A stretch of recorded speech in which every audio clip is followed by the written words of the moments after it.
Hello,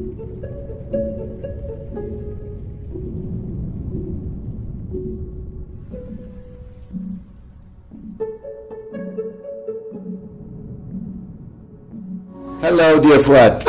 Hello. Hello. ¿Cómo estás? ¿Cómo estás? كيف حالك? So today our guest is the talented Mr. Designer or Interior Architect, Mr. Fouad Mirza. I first knew you via Facebook. We had some friends in common, but I didn't expect such huge and important in French CV or design portfolio. So in the US, in UAE, and now in Egypt. So welcome. Thank you very much. It's a pleasure talking to you, Dr. Ahmed. Yeah, pleasure is mine. We've had a couple of chats before, and I'm very happy that we've met through Facebook, and the mutual friends that we have. So it's great. Thank you. The pleasure is mine. So first, you're the one you know yourself very well. So could you tell us more about you, like introduction, your life, your beginning design, something like that? Short introduction. Sure. Well, I was born in East Africa, Djibouti. I'm originally Yemeni, from Yemeni parents. Spent a few months in Yemen, but Djibouti, and moved to Cairo, to learn Arabic, because when I was in Djibouti, I was speaking in French and Somalian, and moved to Cairo to learn my native language, which is Arabic. And then I finished high school in Cairo in the early 80s, 81, and immigrated to the USA, to California in particular. Went there a couple of years in prep school. And then I started my university career,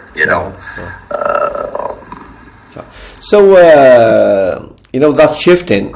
So you were like jumping from different cultures, because the culture is in Djibouti is not like in Cairo, it's not like US. I believe it was a very rich experience, and it helped you in your vision of even design in life, I think, right? Definitely. The multi cultural experiences that I've had since I was young has definitely impacted my way of thinking and design and philosophy and approach to a lot of my projects. So that's definitely has impacted in a great way, of course. No, of course, yeah. My philosophy of design.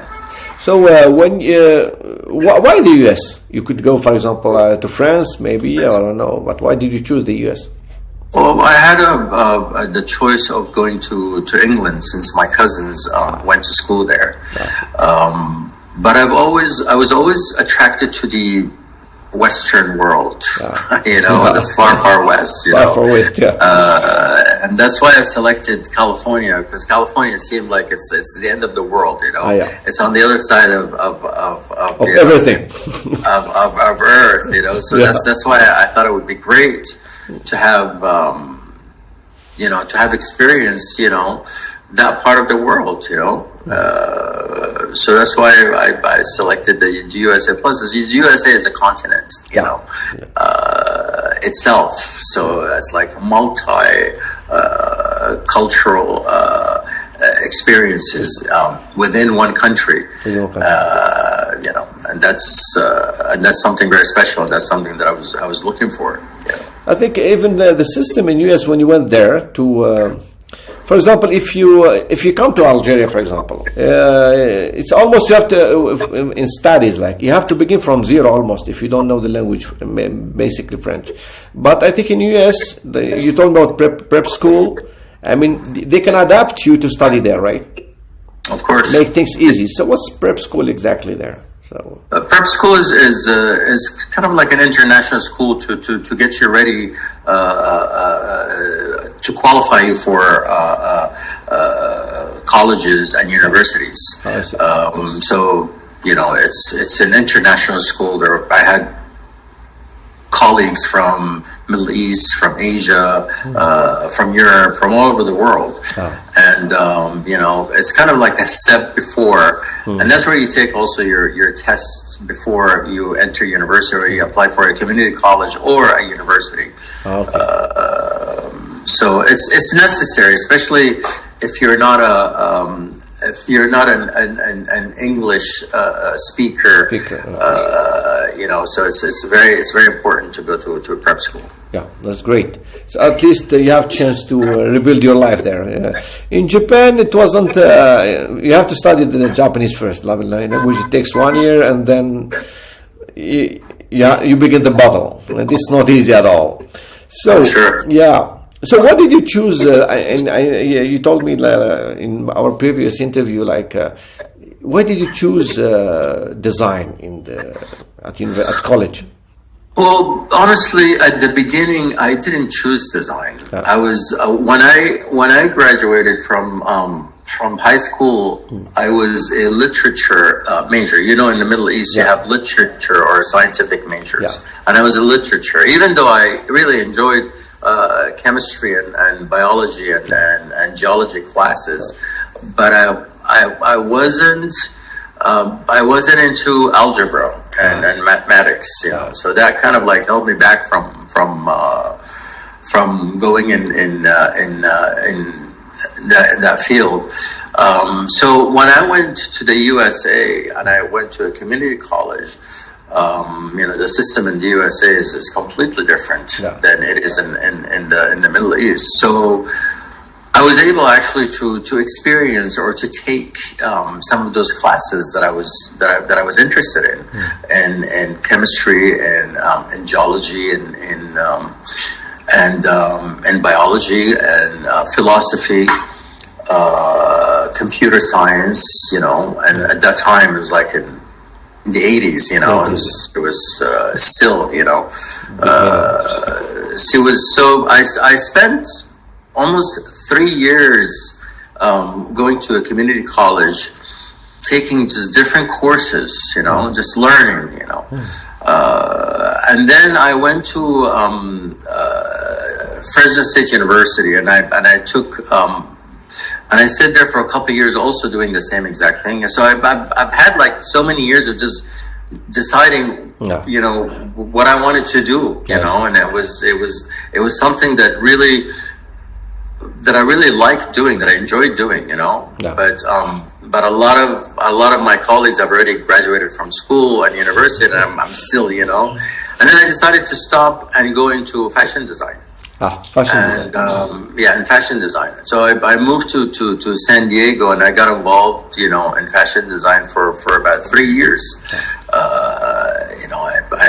I was working at a store downtown, and I was designing with the store owner, and we did it for about 3 years until the 90s came. Then I said, you know what? I have to get a degree. I need to go back to school and get a degree. Get a life, basically. Get a life, yeah. That's what I decided to do. That, and also the economy was not doing very well in the U.S. at that time. So I said the best thing to do is just go to school. So I looked into several universities, Rhode Island School of Design, because my cousins were going to Brown University at that time, and Rhode Island was near them. And I was looking into the Frank Lloyd Wright University in Tallahassee, in Arizona, and Otis Parsons, just Parsons School of Design in Los Angeles. And I visited all three campuses, and I liked the program. It was a new program being introduced by an architect by the name of Coy Howard.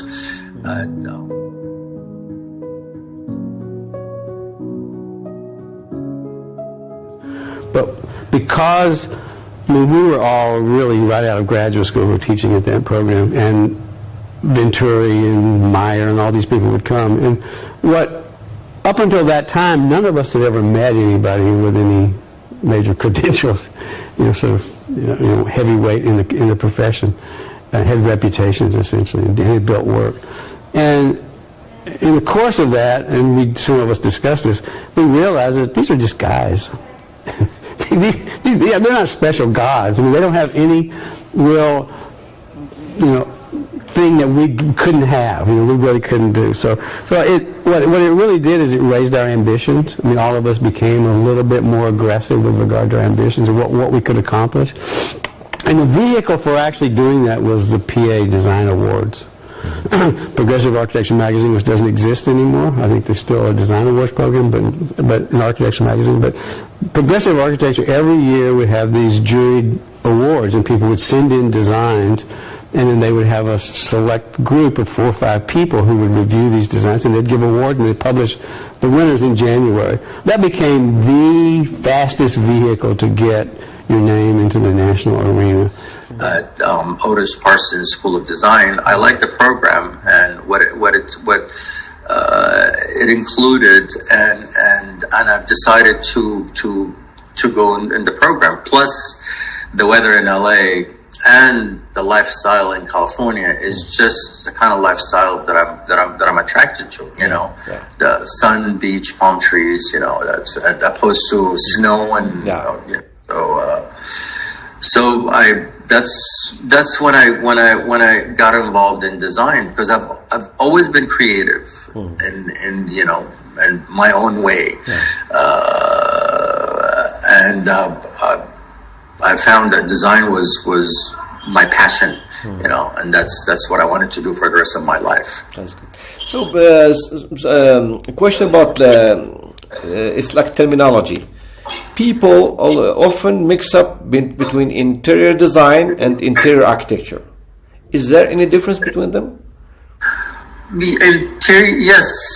In my background, or the program that I did at Otis was pretty intense, to be honest with you.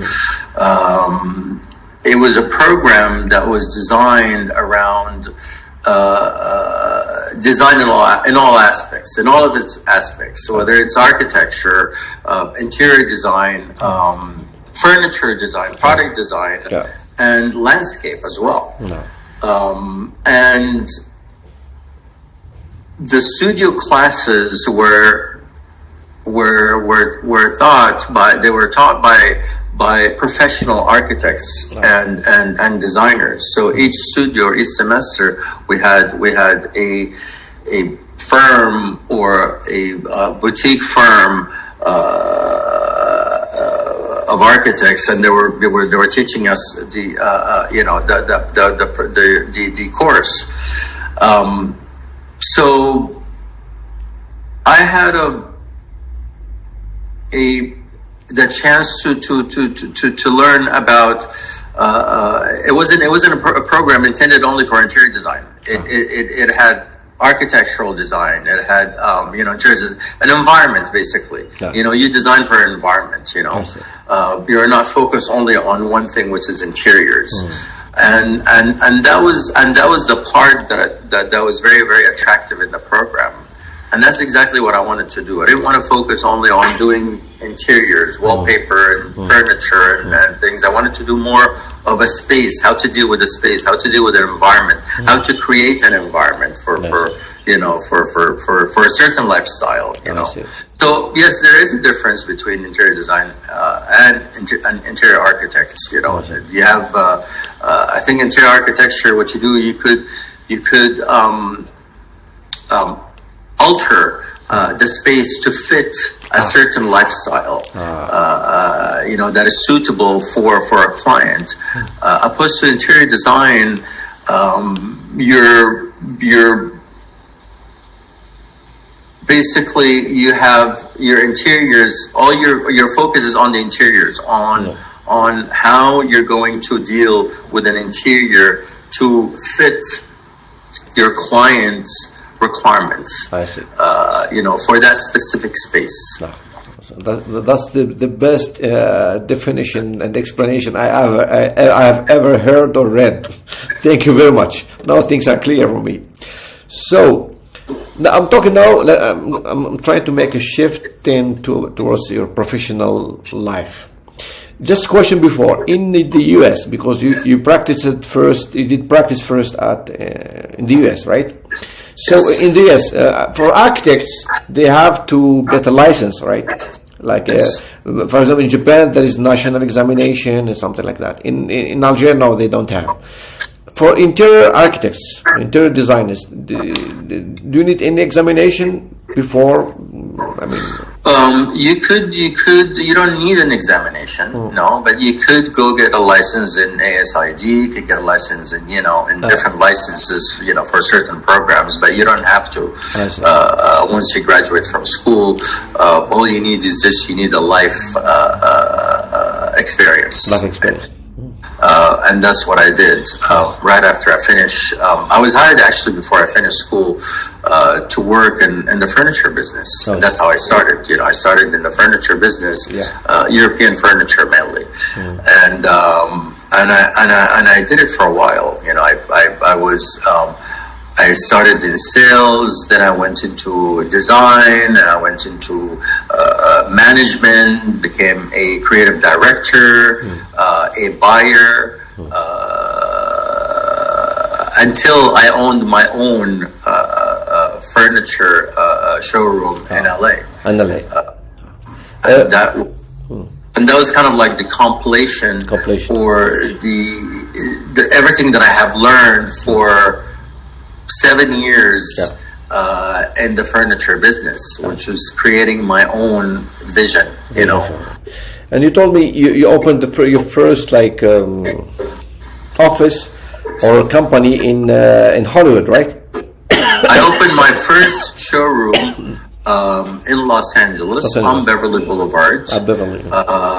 That catered to my clients at that time, and they were mainly in the film business and the music business. So I wanted to create a mecca or a space for them, a place for them where they would feel comfortable and they could go and shop and create and be creative and hang out. It was a place where you could just be very comfortable and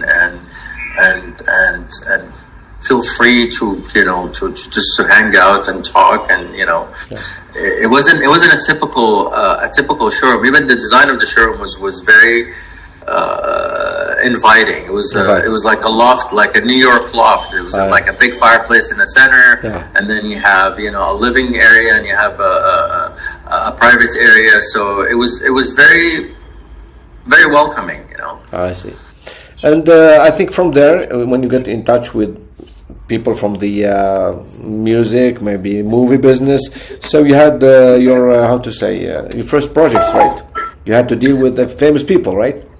I had dealt with a lot of famous people. Yes, I worked in a couple of films, like movie sets. Actually, provided furniture for a few movies. AI, Stephen King, and Tom Cruise. Also the set for a movie called The Anniversary Party, which is Jennifer Jason Leigh's movie, and a lot of other movies, and so it was very interesting. That's like another aspect of the interior design, or the set design, or design itself, I see. I read on your online portfolio on your website that you designed a house for Demi Moore, right? I worked with the interior designers. I usually what I did is, because I was a creative director in the showroom, so I usually work with the designers or the architects. I work with architects from Frank Gehry's office, Richard Meyer's office, specifying furniture pieces for certain places, some of their projects. So I worked with with Demi Moore and Ashton Kutcher directly. And their designer at that time. They used to come to my shop, yes. And quite a lot of Hollywood people. It was very interesting, It was nice, Actually, it was a great experience. That's for sure. I can see that from the way you talk, the confidence you have. You're lucky. So I have two questions. Dealing with the relationship between the designer and the client, it's not always it's a complicated relationship. Convincing, you have the budget, or making the client, how to say, fit with your ideas, something. Working with the famous people, like famous people, rich people, famous people, and dealing with them in matter of design. Is it easy task? Is it an easy task, or maybe it's complicated, or maybe they just don't care, or they do care about design, something like that? Of course they do. Of course they do. Yeah. I mean, they care more about design than anyone else. Yeah. And I think it's not easy or difficult. I think it's very normal. It is normal if you have the knowledge, of what you're selling or what kind of services you're providing. If you have the knowledge of that, then it is normal. It's not complicated, because that is very, very important. Knowing what you're providing, what kind of services you're providing, or what you're selling to someone. If you don't have the full background of what you're selling, then it becomes very, very difficult. A very difficult task. You need to know exactly how it's made, where it's made, how does it function, how would it look in a space. There's so many things. You just can't just say, this is pretty or this is beautiful. It's gonna look nice. Just put it. Why is it pretty? Why is it beautiful? Why would it look good there? How does it feel when you sit on it? So these are all convincing, or these are all reasons and descriptions you need to share with the client. So they were not very difficult at all. And the second question, you said you worked with architects from Frank Gehry office company and Richard Meier. For interior architect like you, working with them, I mean, to make how to say, because designs are different ideas. You have to deal with different ideas. Was it easy with the ego? With the. It was a lot easier, I think, working with architects from these companies, because I didn't have to convince.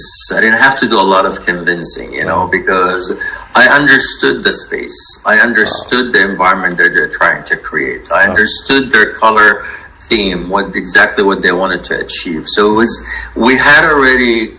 We speak the same language. We spoke the same language. We communicated the same way. It was a lot easier for me dealing with architects and designers. On their projects, definitely. Once I had an interview with famous Algerian landscape designer, landscape architect. His name is Kamel Wafi. He's working in Germany. He said, for example, dealing with a person like Jean Nouvel, architect, with his ego, with his arrogance, wasn't easy. But he had a good experience because he designed the landscape of I think, Jewish Museum in Berlin with Daniel Libeskind, I think. Yes. With him, the communication was easy. But with some architects, it's not. I think it's personality problems. It's not that easy. And when did you? Then you told me that you worked in the U.S. from which year from the 90s until. When did you decide? Until 2006. 2006. Then you move it to. And then I moved to the New World, which is the GCC area, to Dubai. To Dubai, yeah. Yes. Dubai is another world. It's a fresh continent, fresh land, fresh area. We should. So, how was your experience in UAE? It was excellent. Yeah. It was great. It was different. Yeah. You know, it was new. It was very, let's say, very challenging. You know, it's a challenging environment. Challenging. When it's a new city, when it's a new, up and coming place. It could be very challenging, but exciting at the same time. I think so. Because you see all of these, like a candy box. All of like this candy box is being opened, and all of these like different things are just like coming out of this box. You know, so it was very, very exciting. It was an exciting time for me. I went there to help a company by the name of B&B Italia and Minotti Cucina to develop and start their business in the UAE. So they're opening a showroom, and I went there to develop their business basically, and set up their headquarters and their showroom there. And it was hard work, but I had the chance to work with Antonio Citerio, and that was very, very exciting. Plus, I had the chance to work with a lot of very exciting projects with Nakhil, with the Bulgari group in Milan, and Antonio Citerio's studio in Milan as well. So it was an interesting time for me, you know, the first year, until I moved into real estate and development, you know, which is something that I've never done before. And that was an interesting experience as well. Working in the UAE, because the idea for them was to develop Dubai, Abu Dhabi, and UAE to become like a new world, right? A new center of economy, a new center of business. Do they, in that design, did they insist on tradition, like how to say in the Oriental ornaments, Oriental aspects of design, or just make it universal? You know, it depends on the designer. I'll tell you something. In a new world,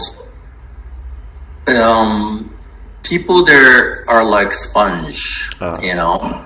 They are very accepting to new ideas, to new way of doing things, to new methods, to all of that. So there wasn't a certain style. I mean, the style, of course, it changed, you know, Hollywood to the Middle East. Definitely it has changed, but it's still, people there were willing to learn new ways, accept new ideas,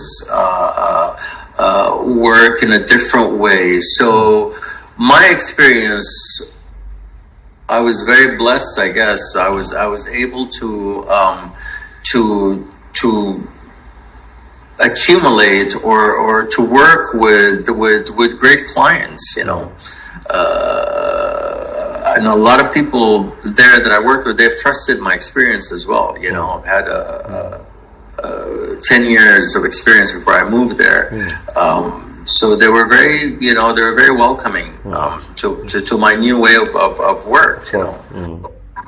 So, among the points I wanted to discuss with you, Isma, before going in deeper into your experience in the Arab world. So, what's your vision of design? How do you approach to design a space? I mean, your sources of inspiration, your methodology, your process. Of course, you did develop it through time, you know. Well, the way I deal with the space is you have to deal with the people. We have to deal with with the person who lives there. You know, to create a space, you need to create a space or an environment that is suitable for a certain lifestyle. That's a functional. It's not about selecting materials. It's not about selecting wallpaper. It's not about selecting furniture. It's about the lifestyle and the way the end user lives, how they live in that space, how they operate, but it has a lot to do with psychology, you know, of the person and their routine every day. People that love clutters, people that love, you know, you cannot go and change someone's lifestyle just because you want to make the place look pretty, or you want to. It's not about an ego. It's not about how you want to portray yourself or how you want the place to look in a magazine, you know, if it gets published. It's all about how you could actually succeed to create a space that is functional, that is suitable for a certain lifestyle, you know. That's usually how you know I think about any project that I take, and because I've been working in different sectors, from government, semi-government, gas and oil, to corporates, F&B, you know, commercial. Residents, you know, private residents, each sector or each project was completely different. And you have to start from zero, you know, for each project, you know, to develop it, you know, that's, you know. Yeah, I understand. Yeah. You made the point. It's a very clear explanation. I have nothing to add or to ask about. So, in our last interview, okay, we worked with these Italian designers, and then I think you decided to create your own design company in UAE, right? Yes, I did. Yes, I did. I've decided to create. I established my design studio in Abu Dhabi in 2008, 2009.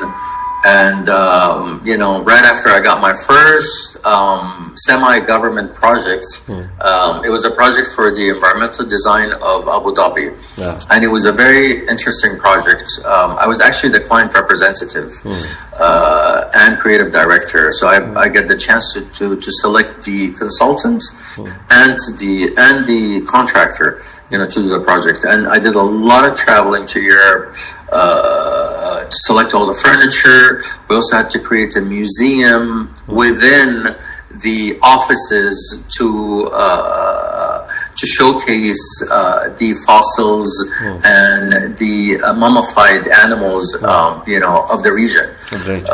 So it was very interesting, you know. Nice. It was a project within a project, nice. You know.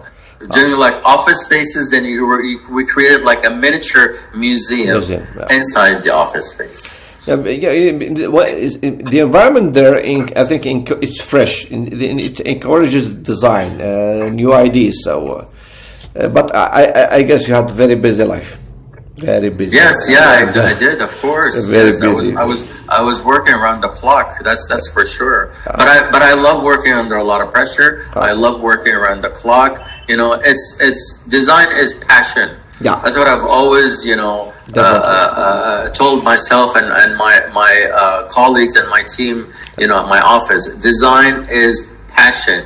You either have it or you don't. That's it. As they say in French, point final. Point final, yeah. You know, Steve Jobs said point final. Like he said, it's you loving your job that makes you wake up at 6 a.m. in the morning and go to your job. Absolutely, absolutely. Yeah, the problem, many people, architects have miserable life just because they don't like the job they're doing. That's the problem. And he said, if you're lucky, you can discover your passion in early life, in early age. You know, I didn't find it yet. Anyway.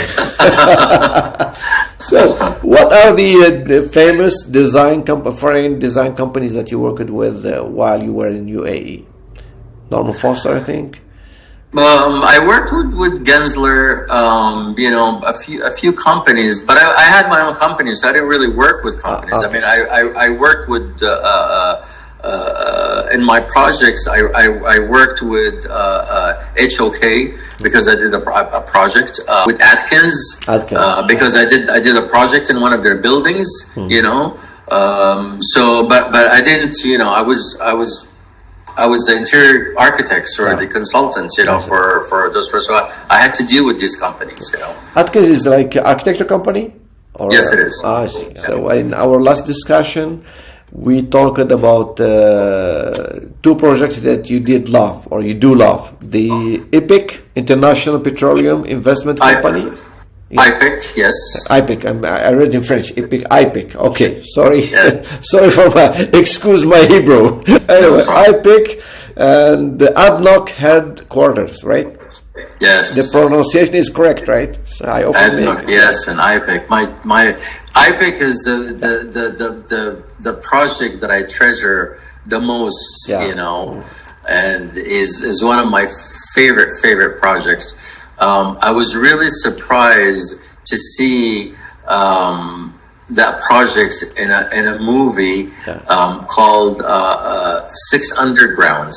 It's a movie that's directed by Michael Bay, who's like one of my favorite, directors. See, it's like a full circle. I worked in Hollywood. I did the project in Abu Dhabi.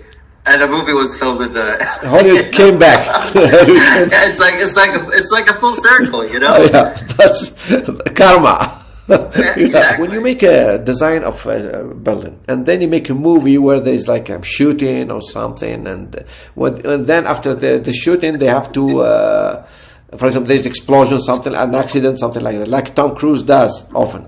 So when they finish the shooting of the movie, they have to redo everything, right, as before.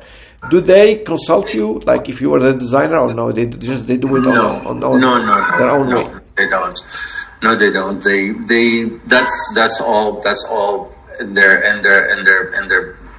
Yeah, that's they just come. They want just a set of furniture and stuff. That's all they get, and then becomes their responsibility. Okay. What they destroy it, they keep it, they burn it. It's up to them. Their business. So, yes. What's the history or the story of IPIC? So, how the budget, the idea, and everything. The IPIC was a nice project because I was given a carte blanche from day one to work on that project. Nice. It was at that time. It was in 2014. IPIC Tower was one of the newest towers in the skylight of Abu Dhabi. It was right across the street from the Crown Prince office. So Crown Prince was able to see it every day. while he was in his office. And so it was whenever there's like a new building in town, it's always there's like this buzz, and I was able to design 3,500 square meter of which is the executive part of that whole building, and that building hosted a lot of VIP personnel from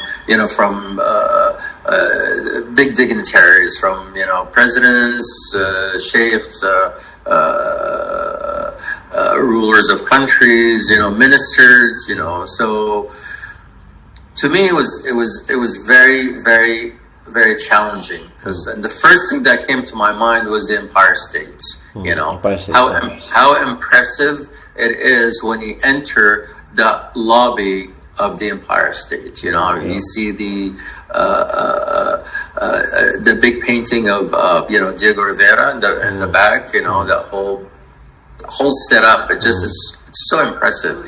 That was kind of like my take on this project, how I could put a team together to help me achieve my vision, what I have promised the client. So that's why for that specific project, I moved my whole office in the building. We took like a whole floor, and I made the floor half office. It was the creative team and it was the engineering team, because I had a team who did all the documents and architecture documents, the engineering documents, you know. And then there was another team which was like the creative team that had all the QS, the quality control, the FF&E team, myself, you know, a head designer, architects and draftsmen, you know, and storage for all the furniture that we accumulated from all over the world, because I bought furniture from the US, from all over Europe, Asia, you know. So it was very, very interesting, you know. Plus I was able to visit the sites every day, once in the morning and once in the afternoon before I went home, just to make sure progress was happening, things were moving, you know, along, you know. So yeah, it was very interesting, very, very interesting. How long did sorry for interrupting. I had a lot of challenges because of the function of the building, but I was able to achieve my goals, you know. How long did it take to finish the project from the beginning till the end? 1 year. 1 year. Yeah. And from the pictures I saw, you sent me, so you like white, the color white. You like white, right? Yes. Yeah. White for me is like a canvas. You know, you could then you if you have a white background, then you could paint on top of it. You could just add your colors. You could add your shapes. You know, to white. And yeah, I do like white. Yes. Your signature signature like designing. Those are like golden lines, something like that. So is it on purpose or just because of that project, or? Which area do you have? I think you have the pictures. Yeah. Is that the lobby? Is the lobby area, right? I think the lobby, yeah. The lobby, and the meeting room. The lobby area, I wanted it to be, because it had like a triple height ceiling, and that was the entrance for all the VIP guests. So as I said, it has to be very, it has to have a lot of impact. When you enter there, you know that you're entering a global headquarters, you know, for one of the biggest gas and oil companies, you know, worldwide. It's an international, you know, petroleum company.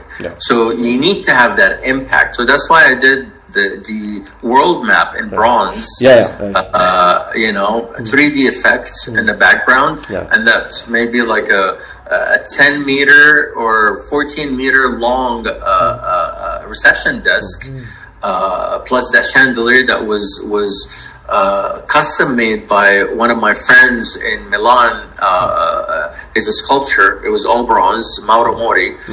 He did the chandelier, and he did that represented the sand dunes. You know.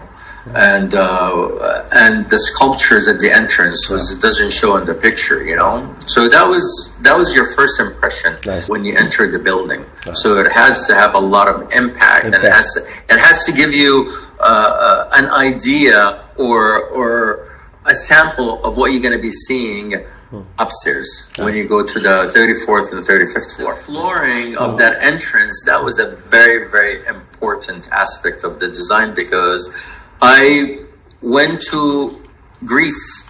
And I spent 1 week in a small little town called Drama. Near the mountains, and where they get some of the best white marble in the world. Going from one supplier to the other one, selecting 6,000 square meters of flooring for the whole project. and it was in the winter time, so it was freezing, and I was going from one huge warehouse to the other one, trying to find the perfect marble for the space, you know. So it was, and then I flew to Italy to go to Carrara to select another marble also that I specified from my project there, which is the Nero Portoro, and it was rare. It was I couldn't find the exact finish or the exact look that I wanted, so it took me a while, a few days, you know, to find what I was looking for. Yeah. You did love that project for sure, because I can feel the passion. Absolutely. I gave it my heart and soul. You know, I can feel that. Everything. For in the IPIC project, who did the architectural design? Which company? Which design office? It was Atkins. Atkins. Yes. Yeah. Usually in other Commodore was the builder, the consultant, the one who did the building. But Atkins were the designer of the building, because you know it had these levels, you know, the different levels, and when you see the facade of the building, that shows exactly how that company, where it started, and then how it went up, you know, in terms of like maybe its value in the stock market, you know, how it just started like, you know, rocketing, you know, and that was the idea of the building, you know, that everything was just like this cascading kind of, even the landscape, you know, it had all of these like cascading, you know, fountains that, you know, takes you start from the high and then it goes low all the way to the streets, you know. I see. So usually in contracts, the architect design just the shape of the building and the spaces, but they cannot deal with interior architecture. They need interior architecture company, right? Yes. So this is the law there, right? It's not the law. Yeah, it is. It's not the law. You just need a consultant that would understand the function of the building, and you know, and be able to achieve what the client's requirements. You know, but it's not a. There's not a. Yeah.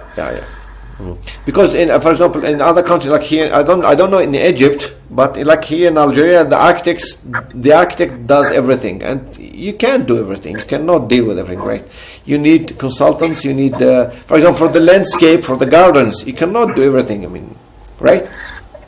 So to be honest, in any project, my ideal project would be if an architect and an interior architect and a lighting designer work at a project from the beginning. You know, that would be an ideal project for me.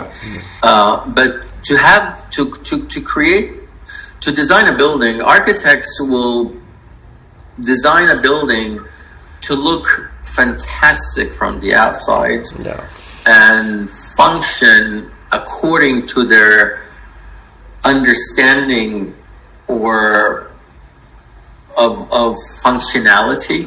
And then you bring an interior architect like myself who's thinking completely different, and you bring a client who's thinking also in another way, and then for you to go there and trying to figure out how you could manipulate this place and how can you alter this place to fit the client's requirements, you know.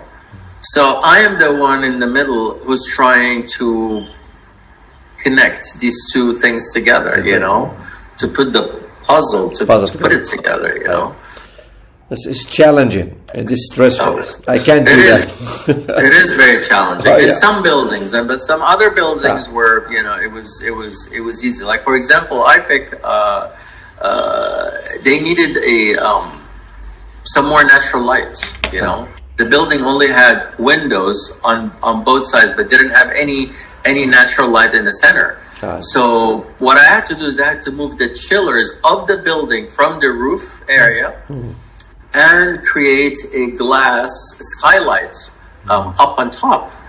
And believe it or not, that skylight, that particular skylight that I opened up on top, allowed me to bring through a helicopter one of the biggest screens, interactive screens in the world that I got for that project. And I wasn't able to get it through the windows because the windows were too small. Too small. So I had to drop it from the ceiling through the skylight that I have designed and I have created.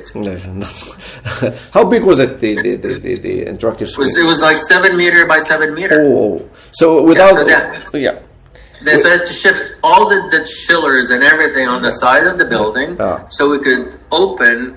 And I had to go through get an approval from the highest rank. If you know what I'm saying, the highest rank, you know, to get such an approval, because of course it was a lot of work, you know. So I believe the idea of the interactive screen came after the design, right? No, it was part of the design from the beginning. And just people didn't think about how to get inside. That's what I was just saying earlier. And, you know, when you design a building, you don't think about, you know, the future functionality of each space. I see. You don't because you don't know who's going to occupy that space and what's going to be their requirements and you know. And how they're going to get things in, because we tried so many ways of getting it from the building, you know, through like an elevator inside, but the screen was way too big to fit in an elevator from the outside, and it was one piece only, and it took 6 months to produce, you know, and get it from the US. Yes. You had a rich life. So, do you have anything you want to add about the IPIC project? Something you like, something you didn't like about the process? I think IPIC was a good example, because IPIC actually brought me a lot of other projects. You know, mostly every single building that I worked on was an iconic building in Abu Dhabi. Because after IPIC, I worked on another project called Al Bahr Tower. Al Bahr Tower, which is, it's designed by AHR. I think AHR is the name of the company. It's an architecture firm. You know, the two they call them the pineapple towers, which is the building that has these umbrellas that open and closes to allow a certain daylight come in, you know. It was a very, very interesting building, and I loved actually working in that building. So IPIC brought me that project. Also, it brought me the project with ADNOC.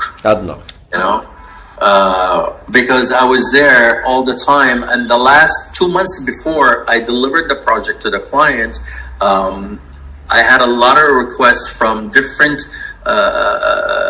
government offices to come and visit the project. I was doing some sort of like a tour, you know, to a lot of these individuals from different government sectors and other companies, because they wanted to see, because everyone was talking about the building and everyone was talking about, you know, the project that I was working on.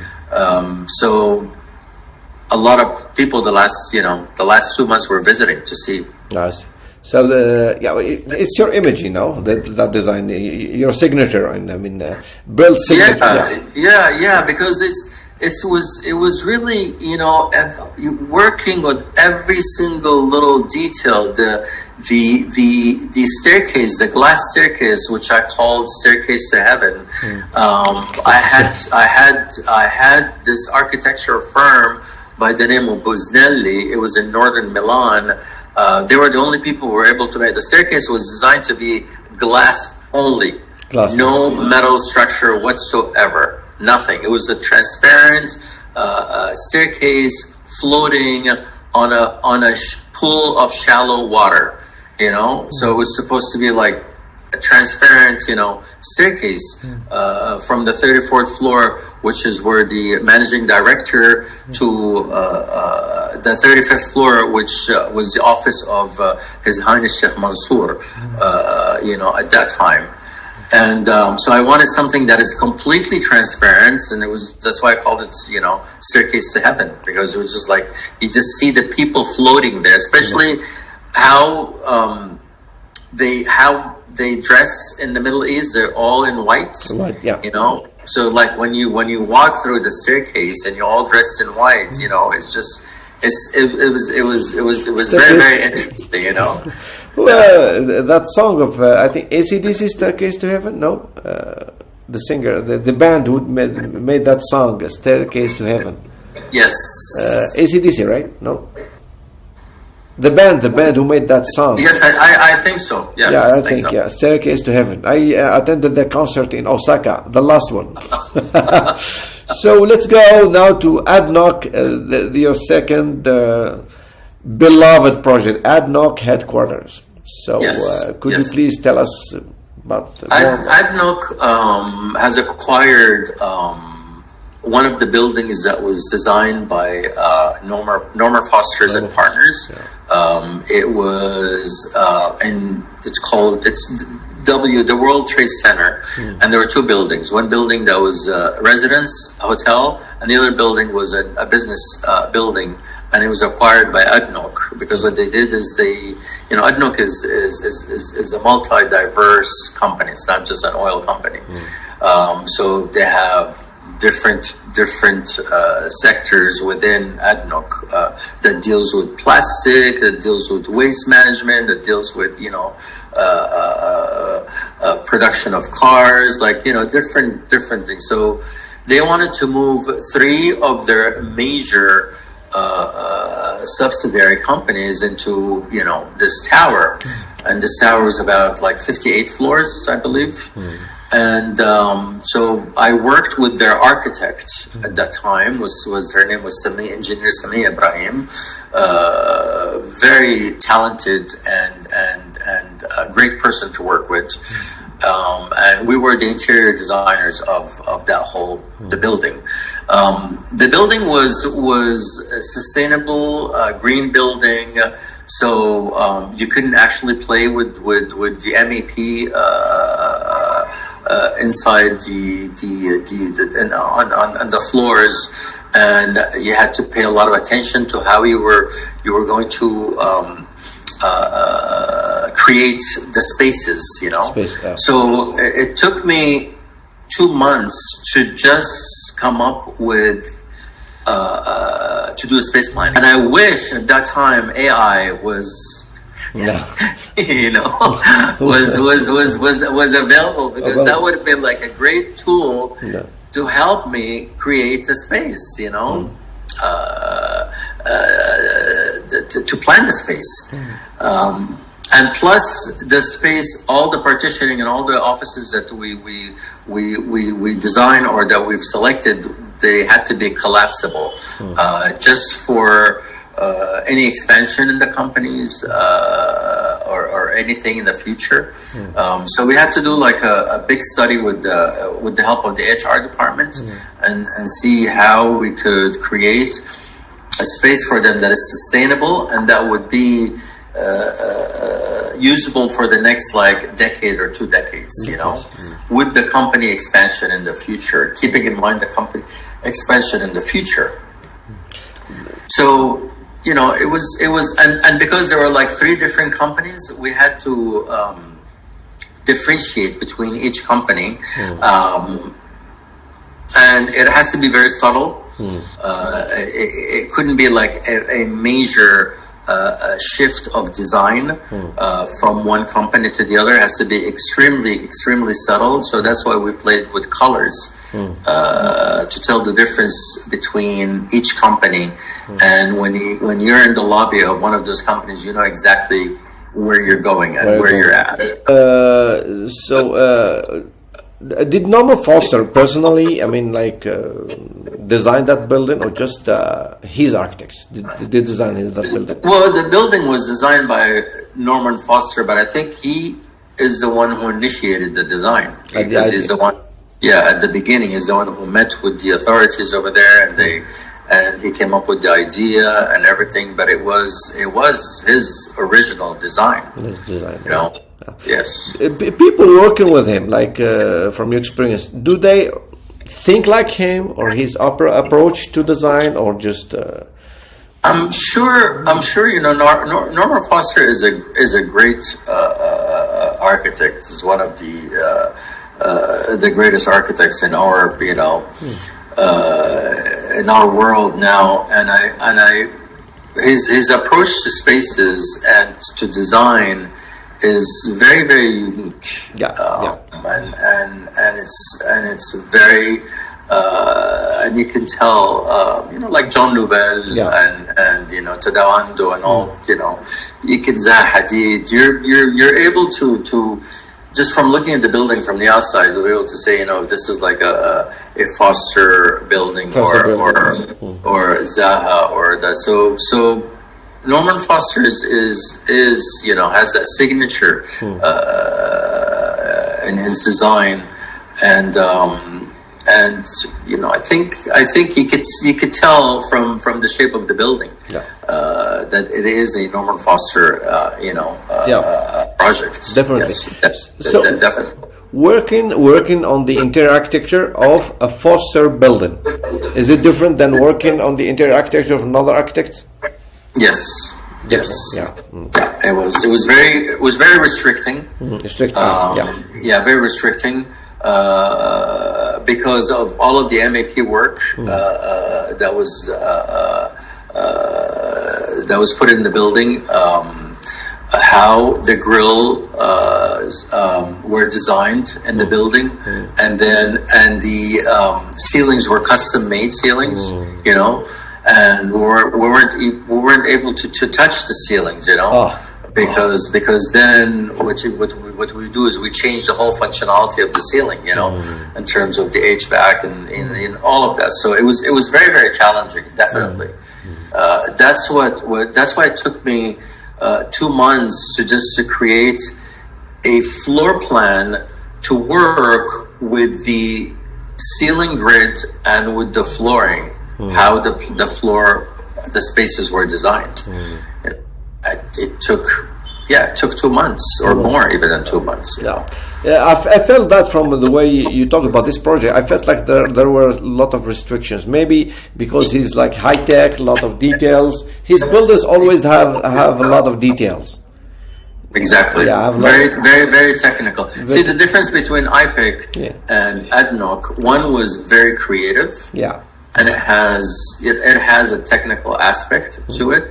The other one was extremely technical, you know, and you know the creativity part in that building was maybe 30% of the total project, opposed to the technicality of the. On the other hand, the other one was like 70% creativity and 30%, you know, technicality. So.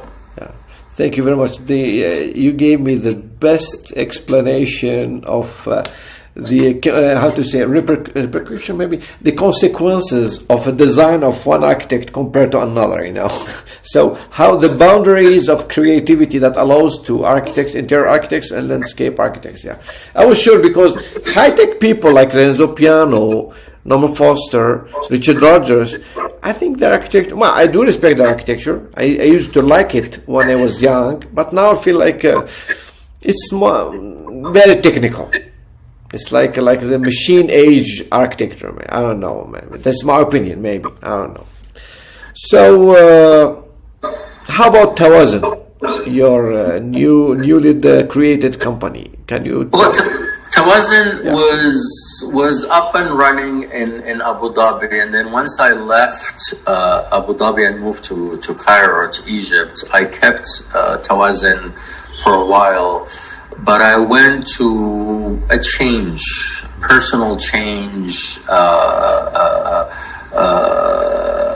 psychological change, let's say, you know, living in UAE, and the style of the UAE is completely different than living in Cairo, Egypt, and the south of Egypt. So I went through this kind of like emotional, psychological, physical change, you know, and I have decided to do what I wanted to do from the beginning. Just stick to Fouad Mirza. And I have accumulated so much already experience in my life, and now I just wanted to do what I wanted to do, what I love to do, you know, without the restraint or of clients' requirements, certain requirements, you know, government requirements. I just wanted, you know, to be more free with my design, to be more, a lot more open-minded, you know? And that's why I switched from Tawazun Interiors to Fouad Mirza Studio, as you can see in my website. So now it's Fouad Mirza Studios. Now it's Fouad Mirza Studio. Even in the USA, the company is registered under Fouad Mirza Studio. You know, so I think I paid my dues. You know, I've worked. I created a certain name and a certain reputation. Now where I could actually, you know, share or use my name as, you know, as my company name. You know, that's you know, because I have history behind me. You know, you created that. You made that history. You made it. So and it wasn't only me. It was me and the support that I got. You know, I've always had wonderful people working with me that actually completed me. You know, I can't do everything. No one can do everything. You know, you always need hands. You need brains. You need fingers. You need eyes. You need different opinions to help you reach your vision. You can't do it all. You can't do it all by yourself. You know, on your own. You can't. You know. So in your office. Sorry for interrupting. No, go ahead. So in your office, you work only with interior architects, or even with architects, or maybe fashion design, maybe furniture designers, something like that. Now I work with everything. Now I'm more of a creative director. You know, I could do interior design, product design, work in events. You know, so I'm very open. You know, I'm very open in doing a lot of things. That's you know, that was my goal. You know, anything that has to do with design and creation. You know, and creating. You know, and that's what I do now. You know. And you gave me hope. There's still hope in the world of design. So, how about your current professional activities in Egypt, in Cairo? What do you think about the design environment, design atmosphere of in Egypt now? Because in my opinion, now, except I'm not talking about Abu Dhabi and UAE. For activities of architects all over the Arab world, I see that there is a huge and important renaissance of architecture in Egypt. Many young architects are improving their activities, like designing. They in French they sell audace. L'audace, being they dare doing creative things or crazy things maybe. How about working with them in such an environment? Look, Egypt is a very rich country in culture, in design, in colors, in everything. You know, that's why I love being here. It's such a wonderful and a welcoming place to be. The design environment, design industry, at the moment is pretty local. I mean, but it's a little bit challenging and it's very, very local. I hope but it's changing. It's changing rapidly. I hope at one point it will become more international, because Egypt has the talent and it has the environment to actually host and to become an international hub of design, of designers, you know, of products, of all kinds of stuff, you know. The country is rich. It's super rich, you know. Every time I go out, I'm surrounded by richness, whether like the architecture, the sound, the smell, just everything around me, you know, the texture of things, you know, everything around me just is so inspiring, you know. Exactly. And like every single part of it is an artifact. It's like, you know, you dig on the floor, you find an artifact, you know. You walk on the street, you don't know, maybe there's like a temple that's buried under that street, you know. So, you know, and that's the exciting part of Egypt, you know. That's because there are always discoveries. There's always something, you know, that comes out of here. A lot of expectation also. So we expect a lot from Egypt, you know, my interview with you is among the richest and the most interesting interviews I have ever had. Thank you. There is the small scale and the huge scale, and it's me who should thank you, because you gave me hope, and of course for all people who will watch this video, and I hope this won't be our last interview. So I hope so too. Okay. Thank you very much, dear Fouad. Do you have something? Thank you, doctor. Thank you very much. Do you have something to add or something like? No, I just want to say passion. Passion. Have passion. Doing whatever you want to do, whatever you're doing. Have lots and lots and lots of passion and love. But that's it. You gave me that passion. You gave me. I'm gonna do a lot in my life. Thank you very much, dear Fouad. Thank you for your time. My pleasure. My pleasure. Thank you. Enjoy your day. Thank you very much. Bye bye.